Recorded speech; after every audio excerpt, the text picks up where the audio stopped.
সালামু আলাইকুম গাইস, আজকে আমি রান্না করবো ইলিশ মাছের লাল ঝোল। এই কারণে প্রথমে আমি দিয়ে নেব কড়াতে তেল। এরপরে মাছগুলো হলুদ লবণ দিয়ে মাখায়ে তারপরে একটা একটা করে সম্পূর্ণ ছেড়ে দিব, দিয়ে ভেজে নেব। না ভাজলে কিন্তু মাছগুলো অতটা টেস্ট আসবে না গাইস। এরপরে আমি দিয়ে নিচ্ছি ডিম, মাছের ডিম। এরপরে কড়াটাকে একটু আলাই দুলাই নিয়ে সুন্দর করে ভেজে নেব, হালকা করে, বেশি ভাজার দরকার নেই। তাহলে আবার ভালো মতো ঝোলগুলো ভিতরে ঢুকবে না। এই যে এবারে আমি একটু খুন্তি দিয়ে উল্টায় পাল্টায় গুতায়ে গুতায়ে ঠিক করে নিচ্ছি। তারপরে হচ্ছে এই যে সুন্দর মতো আরেকবার একটু ভেজে নিয়ে তারপরে একটা একটা করে আমি মাছগুলো তুলে নিব। দেখেন গাছ, ভাজা মাছ, অল্প ভাজা মাছ দেখে মনে যাচ্ছে খেয়ে নিই এক্ষুনি।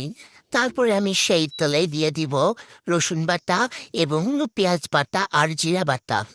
তারপরে ঝালের গুঁড়ো, হলুদের গুঁড়া, তারপরে দিয়ে হানটা দিয়ে ভালো করে ঘুটিয়ে ঘুটিয়ে তারপরে পানি ঢেলে নিব। এরপরে সুন্দর করে কষায়ে নিব। তারপরে স্বাদ মতো লবণ দেব। এরপরে আবারও ঘুটে নিব। এই যে সুন্দর মতো একটু নেড়ে দিচ্ছি। তারপরে কিন্তু গায়েস আমি সুন্দর করে বেশি করে পানি ঢেলে দিব। তারপরে আমি পানিতে একটুখানি ফুটার অপেক্ষা করব। এই পর্যায়ে আমি একটুখানি কাঁচা লঙ্কা দিয়ে দিচ্ছি। তারপরে মাছগুলো একটা একটা করে ছেড়ে দিচ্ছি।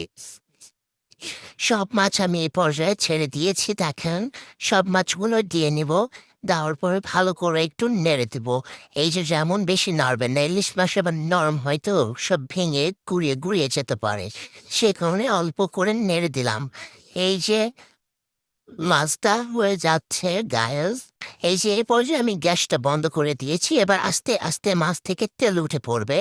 এই যে দেখেন কত সুন্দর পারফেক্ট একটা লুক আসছে। এইভাবে যদি রান্না করে খান, আপনার যদি পাগল না হয়ে যান গরম ভাতের সাথে যখন খাবেন, দেখেন গায়েস আমার রান্নাটা করে একবার দেখেন কতটা স্বাদ হয়েছে।